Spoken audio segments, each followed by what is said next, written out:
hoje chegou a vez dele, Flávio Dino. Ministro que é intocável, se envolveu em escândalos com a questão dos respiradores, mas nada acontece com ele, inclusive hoje ele julga. Por que o sistema deixou esse cara chegar no STF? O mesmo sistema que tá louco para descartar Lula assim que for possível, deixou o grande aliado de Lula chegar no Supremo Tribunal Federal? Já te adianto, esse cara é o próprio sistema. E eu vou te contar também qual que é o papel dele no meio de tudo isso. Então pega a pipoca, segue o Rony, que eu vou te contar tudo. Eu já disse para vocês que o sistema tem tentáculos, várias vertentes políticas, tanto de esquerda quanto de direita, mas principalmente de centro. Na esquerda tem aqueles acordos com José Dirceu e outras figuras. Agora, um comunista confesso que defende a reparação histórica, que luta contra o coronelismo, o colonialismo, o imperialismo, que seus discursos reverberam nas universidades federais para fazer o jovem burrinho acreditar nesse papo todo de reparação histórica. Esse cara foi escolhido. Mas por quê?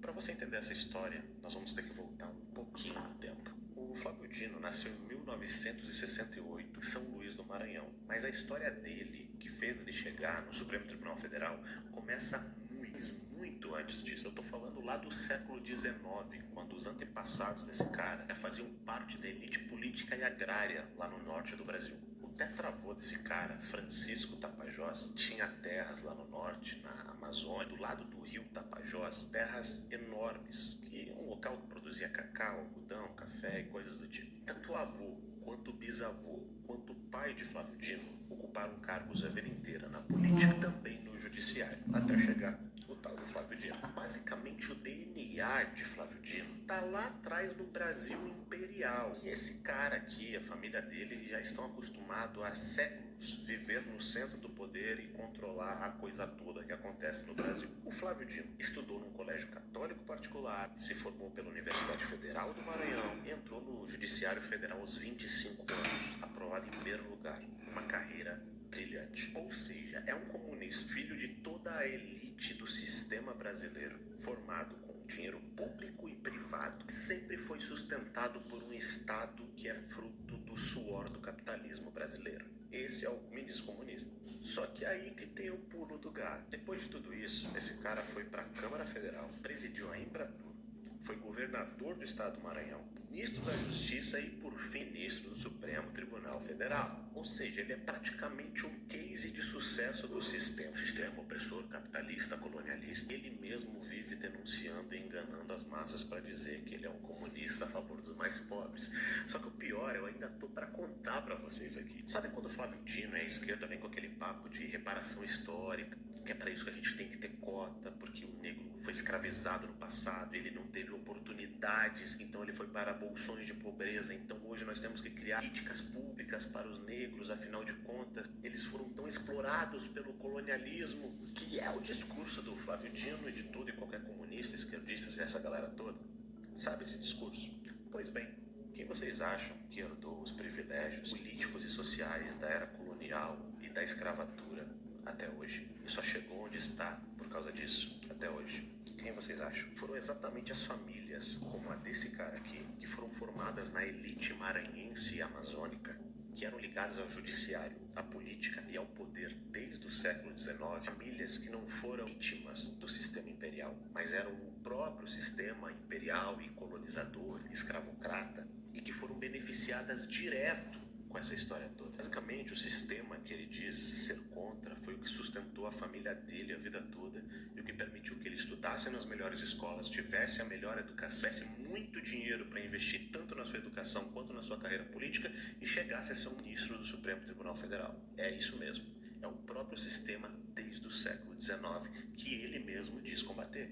E isso não é narrativa, minha gente. Isso é estudo. Tem pesquisas acadêmicas que demonstram que toda a linhagem de Flávio Dino, tanto Tapajós como Castro e Costa, que é o seu sobrenome, integram a elite política e o sistema político do Brasil desde o Império. E mesmo que não haja um registro público direto sobre o apoio desses antepassados de Flávio Dino à escravidão, o contexto histórico é muito claro.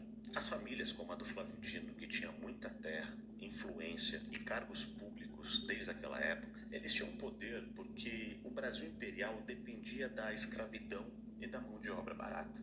Ou seja, mesmo que os nomes não estejam diretamente ligados às listas de senhores de escravos daquela época, eles ficaram ricos e poderosos dentro do mesmo sistema que dependia da escravidão.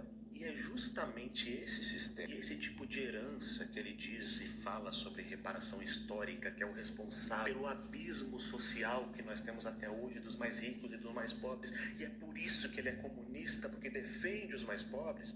É o sistema que criou ele. Então, basicamente, o tataravô que usou de tudo isso e da sua influência política para financiar e o sobrenome para colocar o bisavô dele no jogo político fez a mesma coisa com o pai dele, que fez a mesma coisa com esse cidadão aqui, que é beneficiado diretamente por tudo isso que eu contei para vocês. E você pega alguém como eu, que sou tetraneto de 3 escravos, e tô aqui lutando pela liberdade, porque os antepassados dele estavam envolvidos diretamente na escravidão dos meus. E agora ele vem falar em reparação histórica, enquanto continua escravizando o povo brasileiro a acreditar que depende de migalhas e continua com essa briga de classe para que pessoas como ele permaneçam no poder e provavelmente o filho dele, os netos dele e assim por diante. Ele que se apresenta como um comunista, defensor de um Estado forte e da igualdade social. Mas olha só quanta ironia.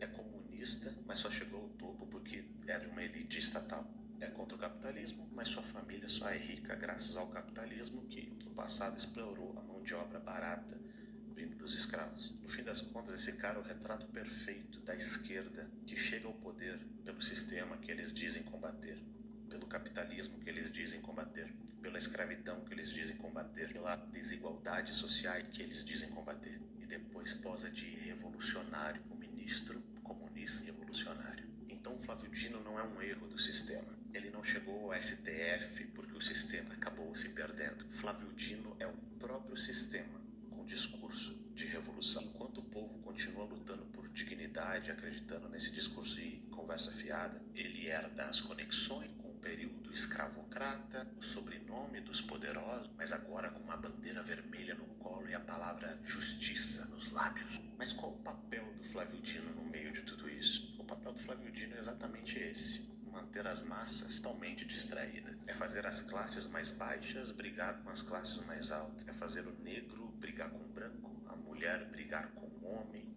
É machismo, é homofobia, reparação histórica, luta de classes, ou seja, todo aquele papinho. Enquanto essa galera briga e acredita no discurso desse cara, o sistema continua se mantendo no poder. E é o discurso como o de Flávio Dino que está enraizado tanto nas universidades, quanto na mídia, quanto na imprensa hoje em dia. E me parece que no Brasil o comunismo é tão seletivo que só serve quando o comunista é milionário, né? Além de ser filho do império e nomeado pelo presidente, assim como seus tataravôs, bisavôs e toda a galera que fez esse cara chegar onde chegou. Flávio Dino é um case de sucesso para manter as massas caladas e brigando entre si, enquanto ele está lá, aliado do Lula, tomando um espacinho que está sendo deixado agora por Alexandre de Moraes e se mantendo diante da dinastia política que ele tanto diz combater.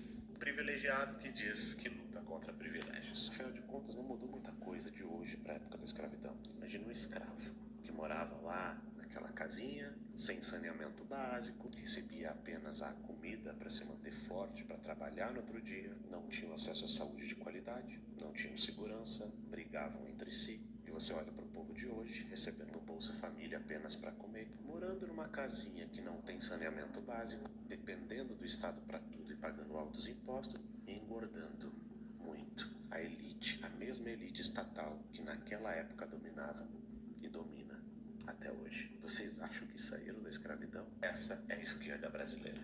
E esse é o sistema. E se você gostou do meu vídeo e gosta do meu